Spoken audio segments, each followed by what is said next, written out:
Welcome to lawyer academy India. मैं हूं advocate करण मौर्य और हम लोग देखने वाले हैं आज अपना स्पेसिफिक रिलीफ एक्ट का एमसीक्यूज का पार्ट 1। ओके, और ये आपको आईबीपीएस, एसओ, जुडिशरी और एआईबी तीनों में इंपॉर्टेंट होंगे। ओके, तो चलो शुरू करते हैं अपना lecture. Question number 1, A sues B for specific performance of a land sale agreement, but evidence shows A never had the funds ready and repeatedly avoided completing the transaction throughout. Can A still succeed in the suit? A B के विरुद्ध भूमि विक्रय करार के विशिष्ट पालन हेतु वाद लाता है, परंतु साक्ष्य दिखाते हैं कि ए के पास कभी धन तैयार नहीं था और वह लेन देन पूरे करने से लगातार बचता रहा है। क्या ए फिर भी बाद में सफल हो सकता है? तो इसका आंसर है yes. A Yes, courts always grant specific performance regardless of conduct. या फिर no, A must prove continuous readiness and willingness to succeed under section 16C. या फिर no, but only because the land contracts are always void. या फिर yes, since specific performance is now mandatory in every case. तो ये important है आपकी concept clear करने के लिए एग्जाम के लिए। तो बताओ इसका आंसर क्या है?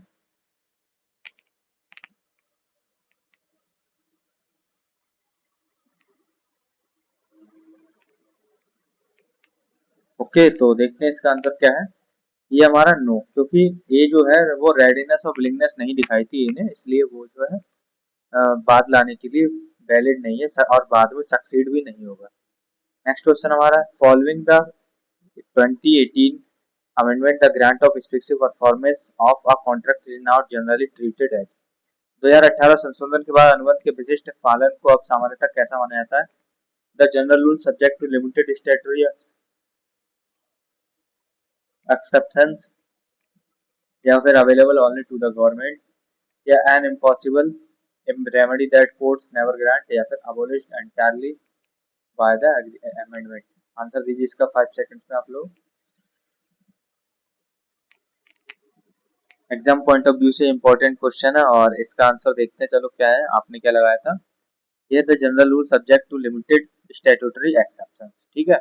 और अपने क्वेश्चन से याद रखना कि कितने तुमने किए हैं, ये बात का ध्यान रखना। ओके, नेक्स्ट क्वेश्चन करते हैं हम लोग। Before the 2018 amendment, Section 20 gave courts wide discretion in decreeing specific performance. After the amendment, this discretion is now significantly. 2018 संशोधन से पहले धारा 20 न्यायालय को विशिष्ट पालन प्रदान करने में व्यापक विवेकाधिकार देती थी। संशोधन के बाद यह विवेकाधिकार अब काफी हद तक कैसा है? Reduced, guided by limited statutory grounds, या फिर unchanged in every respect, या फिर transferred entirely to the police, या फिर increase without any limits. Answer दीजिए इसका 5 सेकंड में आप लोग।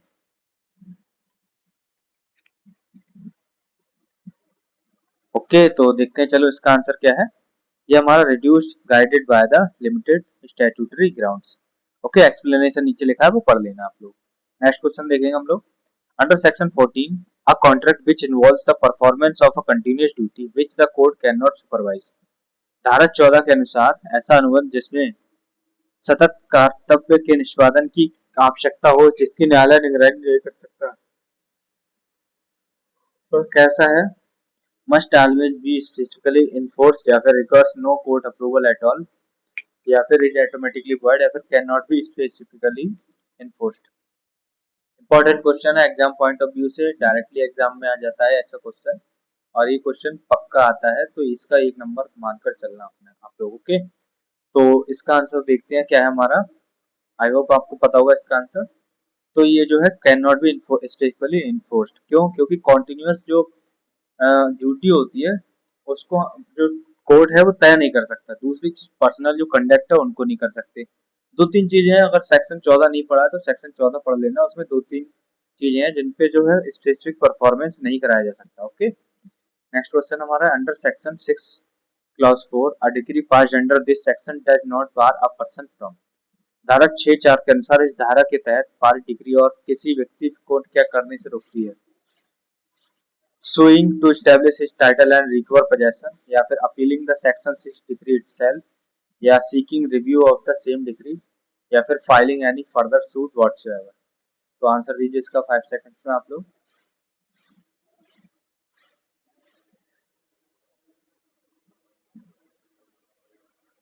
ओके, तो देखते हैं इसका आंसर क्या है। ये हमारा sewing the two establish his title and recover possession. Okay, next question हमारा, a contract that depends on the personal qualification or volition of a party as such as one requiring a specific singer to perform generally cannot be। किसी पक्ष की व्यक्तिगत योग्यता या इच्छा पर निर्भर अनुबंध जैसे किसी विशेष गायक को प्रस्तुति देने हेतु आवश्यक हो, सामान्यतः क्या नहीं हो सकता, रजिस्टर्ड विद द कोर्ट, या फिर कैंसल्ड अंडर एनी लॉ, या फिर रिड्यूस्ड इन मूल्य वैल्यू, या फिर स्पेसिफिकली इन्फोर्स्ड। आंसर दीजिए इसका 5 सेकंड पे आप लोग।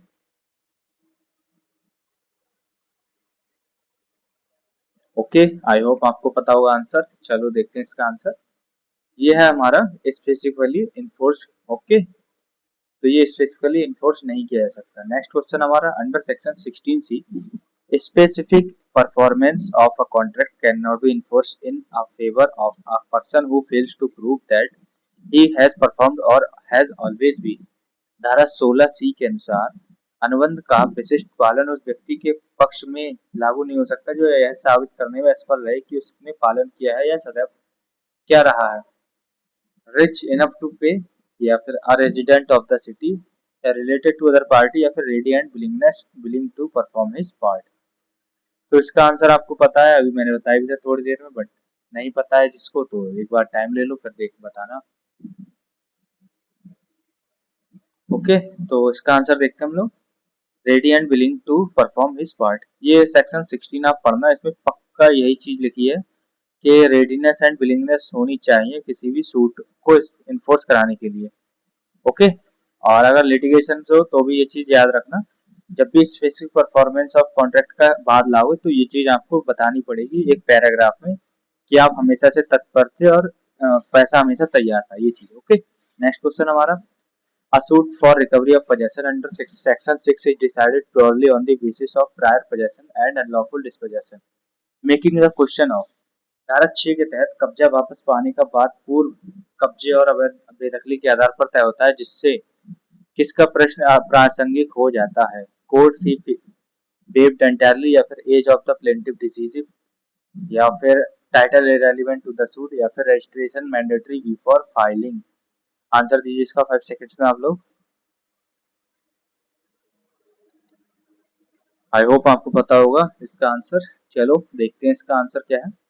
यह है the title irrelevant to the suit. ठीक है, सेक्शन 6 में टाइटल की जरूरत नहीं पड़ती है। नेक्स्ट क्वेश्चन हमारा, B is dispossessed of his shop by C without his consent and otherwise then in due course of law, B files a suit under section 6 exactly 4 month later, is B suit within time, B को उसकी दुकान से 6 वो सी द्वारा उसकी सहमति के बिना और विधि की समय प्रक्रिया के अलावा बेदखल किया जाता है। बी ठीक 4 माह बाद धारा 6 के तहत बात दायर करता है, क्या बी का बात समय के भीतर है, तो no section 6 suits have no time limit at all, या फिर yes seats it within 6 months limit prescribed by section 6, या फिर yes but only if she is a government official, या फिर no the limit is only 30 days। Answer दीजिए आप लोग 5 seconds में इसका। आई होप सबको पता होगा आंसर, अगर ऐसा पढ़ा है तो आपको पता होगा इसका आंसर। ओके, तो देखते हैं इसका आंसर क्या है। तो ये है हमारा, वो बिल्कुल अलाउ कर किया जाएगा उसको, क्योंकि 6 मंथ की लिमिट होती है, उसने 4 महीने बाद ही तो किया है दायर, 2 महीने की उसकी लिमिट अभी रह गई है। नेक्स्ट क्वेश्चन हमारा, following the 2018 amendments inclusion of LLP limited liability partnerships, a specific performance of a contract entered into by one of its component LLPs may now be obtained by or against a newly। 2018 संशोधन द्वारा पारित द्वारा सीमित दायित्व भागीदारी को शामिल किए जाने के बाद किसी घटक LLP द्वारा किए गए अनुबंध का विशिष्ट पालन अब किसके द्वारा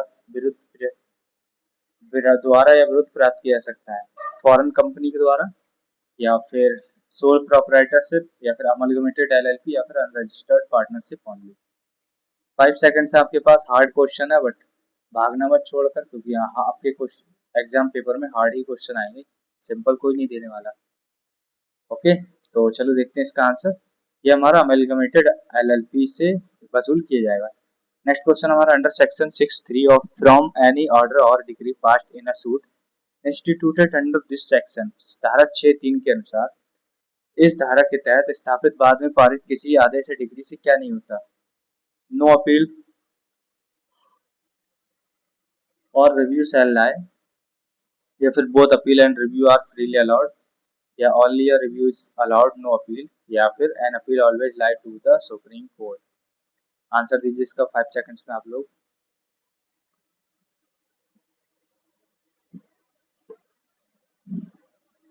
ओके, तो देखते हैं इसका आंसर क्या है। ये हमारा नो अपील और रिव्यू शैल लाई, ओके, ना ही कोई अपील होगी ना रिव्यू होगा। नेक्स्ट क्वेश्चन हमारा under section 20B, special courts may designated by the state government to try suits related to contracts relating to, धारा 20B के अनुसार राज्य सरकार किससे संबंधित अनुबंधों के वादों के विचारण हेतु विशेष न्यायालय नामित कर सकती है, पर्सनल लोन्स के लिए, मैरिज डिस्प्यूट्स के लिए, ट्रैफिक वायलेंस के लिए, या फिर इंफ्रास्ट्रक्चर प्रोजेक्ट्स के लिए। तो क्या होगा इसका आंसर, ये आप मेरे को कमेंट में बताएंगे, ठीक है, क्योंकि एक क्वेश्चन पक्का ये क्वेश्चन आ सकता है पक्का एग्जाम से, तो इसको याद रखना जरूरी है, उसके लिए आप कमेंट में इसका आंसर देंगे। हम नेक्स्ट क्वेश्चन देखते हैं।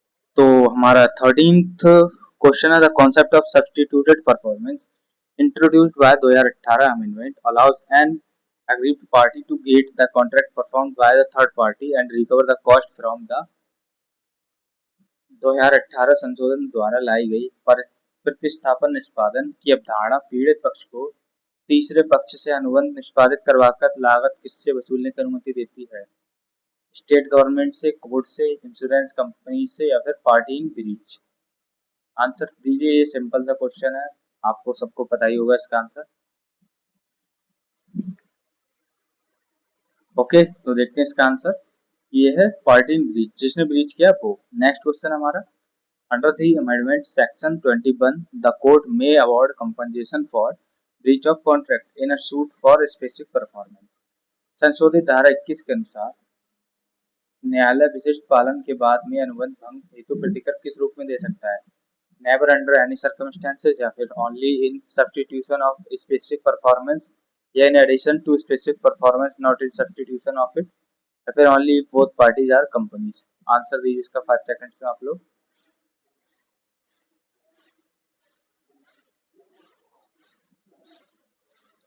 ओके, तो देखते हैं इसका आंसर क्या है। ये हमारा in addition to specific performance not in substitution of it.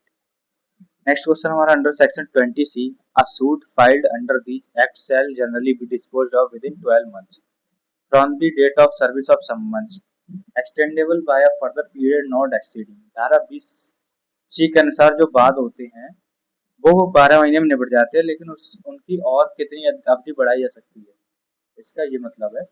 और ये चाहे 1 मंथ बढ़ाई जा सकती है, या फिर 6 मंथ, या फिर no extension is ever allowed, या फिर 10 ईयर्स। आंसर दीजिए इसका 5 सेकंड्स में।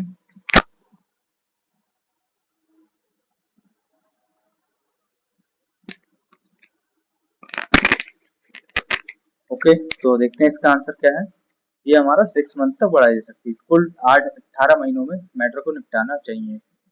ओके, नेक्स्ट क्वेश्चन हमारा under the substituted section 20 before seeking substituted performance through a third party the aggrieved party must give the defaulting party a notice of not less than.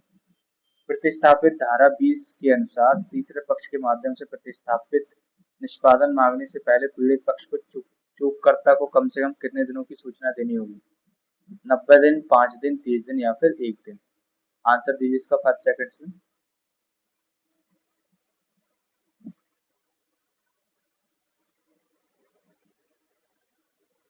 Okay, तो देखते हैं इसका answer क्या है। ये है हमारा 30 दिन।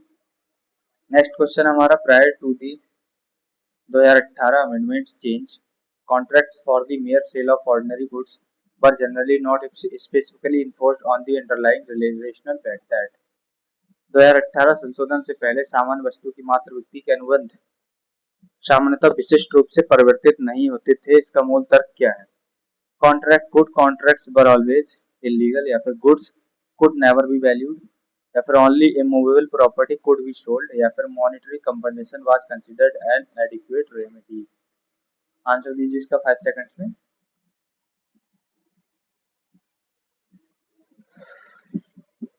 और ये एग्जाम पॉइंट ऑफ व्यू से इंपॉर्टेंट क्वेश्चन है, तो इसका ध्यान रखिएगा, इसको स्क्रीनशॉट ले लीजिएगा। ओके, तो इसका आंसर हमारा monetary compensation was considered N adequate remedy. Okay, next question हमारा under section 6 a suit for recovery of possession by a person dispossessed of immovable property within otherwise therein due course of law must be brought within।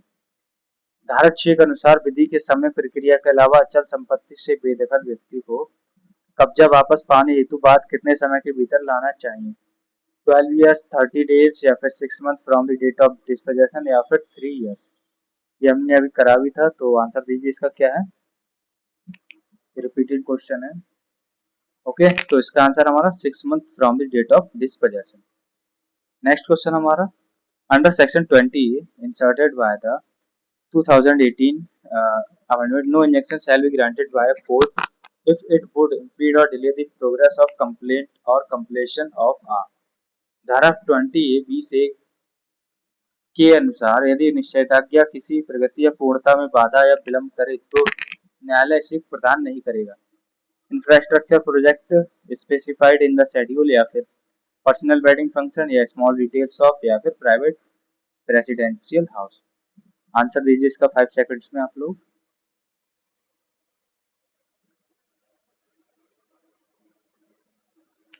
Okay, तो देखते हैं इसका answer क्या है। ये है हमारा infrastructure project specified in the schedule. Next question हमारा section 14A inserted by the 2018 amendment empowers court to engage one or more experts to give an opinion on any specific issue involved in। 2018 संशोधन द्वारा जोड़ी गई धारा 14A न्यायालय को किस में शामिल किसी विशिष्ट मुद्दे पर राय हेतु एक या अधिक विशेषज्ञों को नियुक्त करने की अधिकार देती है। Cabinet meeting, suit, police FIR या फिर इलेक्शन प्रोसेस में। आंसर दीजिए इसका 5 सेकंड में आप लोग। आई होप सबको आंसर पता होगा। चलो आप देखते हैं क्या आपका आंसर है। तो ये सूट में देती है, ठीक है। नेक्स्ट क्वेश्चन हमारा a contract to sell a rare antique painting to be A letter refuses to sell since the painting is a unique and no market standard exists to ascertain damage. What relief is B most likely to obtain? A B कोई दुर्लभ प्राचीन चित्रकला बेचने का अनुबंध करता है। A बाद में बेचने से मना कर देता है। चूंकि चित्रकला अद्वितीय है और हर्जाना निर्धारित करने हेतु कोई बाजार मानक नहीं है, तो B को सबसे संभावित रूप से क्या उपचार मिलेगा?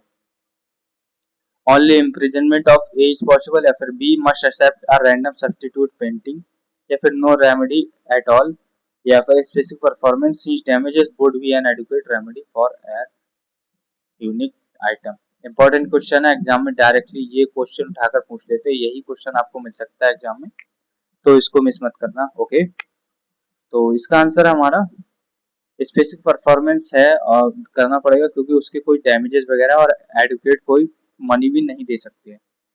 और नेक्स्ट क्वेश्चन हमारा under section 4 specific relief can be granted only for the purpose of enforcing individual civil rights and not for the mere purpose of enforcing. धारा 4 के अनुसार विशिष्ट अनुतोष केवल व्यक्तिगत सिविल अधिकारों को लागू करने हेतु दिया जा सकता है, ना कि किसे लागू करने के मात्र प्रयोजन हेतु। तो अ प्रॉपर्टी राइट या फिर अ पीनल लॉज या अ ट्रस्ट या फिर अ कॉन्ट्रैक्ट। तो आंसर दीजिए इसका 5 सेकंड में आप लोग। इजी क्वेश्चन है।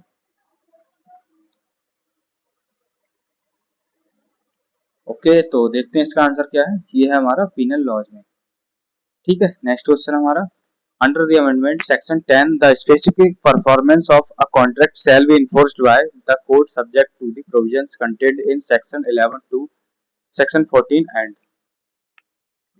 संशोधित धारा 10 के अनुसार अनुबंध का विशिष्ट पालन धारा 11(2), धारा 14 और किसके प्रावधानों के अधीन न्यायालय द्वारा लागू किया जाएगा? धारा सेक्शन 16 या फिर सेक्शन 100 या फिर सेक्शन 50 या फिर सेक्शन 5। सिंपल सा क्वेश्चन है, आंसर दीजिए 5 सेकंड में आप लोग इसका।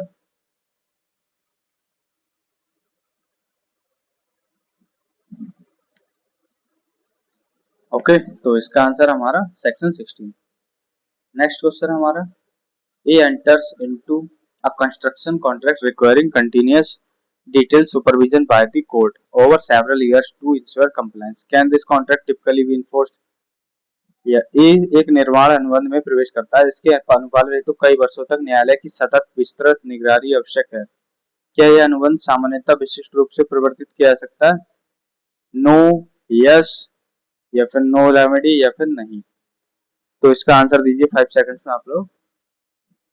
इंपॉर्टेंट क्वेश्चन है, इसलिए आप खुद ही पढ़िए, आंसर दीजिए इसका, और एग्जाम पॉइंट ऑफ व्यू से बहुत इंपॉर्टेंट है।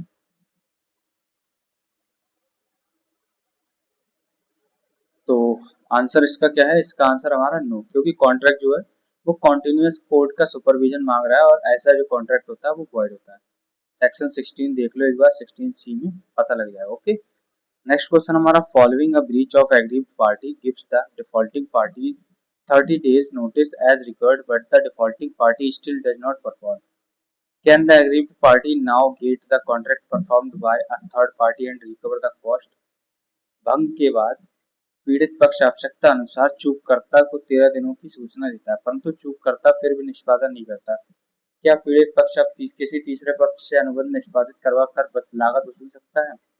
No, no, the aggrieved party has no further option, या फिर yes, this is precisely what substituted performance under section 20 allows, या फिर yes but only the with the defaulter separate with written permission, या फिर no, only imprisonment of defaulter is possible। Okay, तो answer दीजिए इसका 5 second में। Hard question है और इम्पोर्टेंट क्वेश्चन है एग्जाम पॉइंट ऑफ व्यू से। ठीक है, तो सोच लिया आंसर। ओके, तो देखते हैं इसका क्या आंसर है। तो ये है yes, this is precisely what substituted performance under section 20 allow. Substituted performance हो जाएगा। ओके, और तो 25 में से आपके कितने क्वेश्चन सही हुए ये बताना कमेंट में। और एक अनाउंसमेंट है जो देख लो, अगर ये प्रिपरेशन कर रहे हो एआईबी जुडिशरी या फिर आईपीएस एसओ की, और नोट्स की जरूरत है तो ये subject wise notes, MCQ subject wise, और 20 मॉक टेस्ट आईपीएस एसओ के लिए, 20 जुडिशरी के लिए, आपको ये सब मिल जाएगा मात्र 399 में। ओके, जस्ट इस पर पेमेंट करना है या फिर इस नंबर पर पेमेंट करना है, एक स्क्रीनशॉट भेज देना है इसी नंबर पर और आपको मटेरियल मिल जाएगा। ओके, बाकी कोई क्वेरी हो तो भी इसी नंबर पर पूछ सकते हो व्हाट्सएप से। चलो मिलते हैं नेक्स्ट वीडियो में, तब तक के लिए जय हिंद।